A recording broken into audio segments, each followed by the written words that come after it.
வணக்கம் ஃப்ரெண்ட்ஸ். இந்த வீடியோவில் நம்ம பார்க்க போகிறோம்னா நம்ம வந்து ஈஸியாக வீட்டிலேயே வந்து நேச்சுரலாக ஒரு உரம் தயாரிக்க போகிறோம். எப்படின்னா வாழைப்பழத்தோல்லேருந்து. அதுக்கெல்லாம் வந்து வாழைப்பழத்தோல் எடுத்துக்கோங்க. நம்ம சாப்பிட்டு மீதி இருக்கும் வாழைப்பழத்தோல் அது சின்ன சின்னமாக வெட்டி தண்ணியில் ஊற வைக்க போகிறோம். என்ன தண்ணினா ஃபிஷ்ஷஸ் வளர்க்குற அந்த தண்ணி, அது தண்ணியை ஸ்டோர் பண்ணி வச்சுருக்கோம். அதை ஊற வைக்க போகிறோம். செடிங்களுக்கு தேவையானது NPK சத்து தான், நைட்ரஜன், பாஸ்பரஸ், பொட்டாசியம். அதில் வந்து நைட்ரஜன் வந்து நம்ம வந்து சாணத்தில் வச்சுருக்கோம் பார்த்திங்களா, சாணம் போட்டால் வந்துடும்.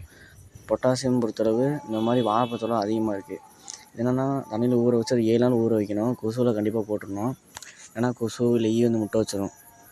ஒரு 7 நாள் லைட்டாக சன்லைட் பண்ண மாதிரி நல்லா ஊற வச்சுருங்க.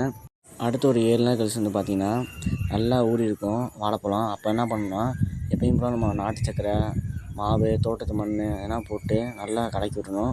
கலக்கிட்டு ஒரு நாள் கழிச்சு வந்து பார்த்திங்கன்னா நல்லா பொங்கியிருக்கும். அப்புறம் நுண்ணுயிர் பெருகுதுன்னு அர்த்தம். இது நிறைய பொட்டாசியம் சத்து தான் அதிகமாக இருக்குது. செடிங்களுக்கு ரொம்ப தேவையானது.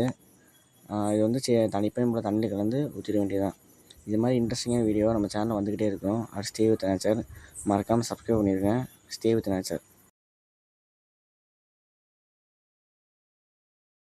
வணக்கம் ஃப்ரெண்ட்ஸ். இந்த வீடியோவில் நம்ம பார்க்க போகிறோம்னா நம்ம வந்து ஈஸியாக வீட்டிலேயே வந்து நேச்சுரலாக ஒரு உரம் தயாரிக்க போகிறோம். எப்படின்னா வாழைப்பழத்தோல்லேருந்து. அதுக்கெல்லாம் வந்து வாழைப்பழத்தோல் எடுத்துக்கோங்க. நம்ம சாப்பிட்டு மீதி இருக்கும் வாழைப்பழத்தோல் அது சின்ன சின்னமாக வெட்டி தண்ணியில் ஊற வைக்க போகிறோம். என்ன தண்ணினா ஃபிஷ்ஷஸ் வளர்க்குற அந்த தண்ணி, அது தண்ணியை ஸ்டோர் பண்ணி வச்சுருக்கோம். அதை ஊற வைக்க போகிறோம். செடிங்களுக்கு தேவையானது NPK சத்து தான், நைட்ரஜன், பாஸ்பரஸ், பொட்டாசியம். அதில் வந்து நைட்ரஜன் வந்து நம்ம வந்து சாணத்தில் வச்சுருக்கோம் பார்த்திங்களா, சாணம் போட்டால் வந்துடும். பொட்டாசியம் பொறுத்தளவு இந்த மாதிரி வாழைப்பழத்தோல் அதிகமாக இருக்குது. என்னென்னா தண்ணியில் ஊற வச்சு அது 7 நாள் ஊற வைக்கணும். கொசுவில் கண்டிப்பாக போட்டுடணும், ஏன்னா கொசு இல்லை ஈ வந்து முட்டை வச்சிடும். ஒரு 7 நாள் லைட்டாக சன்லைட் பண்ண மாதிரி நல்லா ஊற வச்சுருங்க. அடுத்து ஒரு 7 நாள் கழிச்சு வந்து பார்த்திங்கன்னா நல்லா ஊறி இருக்கும் வாழைப்பழம். அப்போ என்ன பண்ணணும்னா எப்பயும் போல் நம்ம நாட்டு சக்கரை, மாவு, தோட்டத்து மண் இதெல்லாம் போட்டு நல்லா கலக்கி விடணும். கலக்கிட்டு ஒரு நாள் கழிச்சு வந்து பார்த்திங்கன்னா நல்லா பொங்கியிருக்கும். அப்புறம் நுண்ணுயிர் பெருகுதுன்னு அர்த்தம். இது நிறைய பொட்டாசியம் சத்து தான் அதிகமாக இருக்குது. செடிங்களுக்கு ரொம்ப தேவையானது.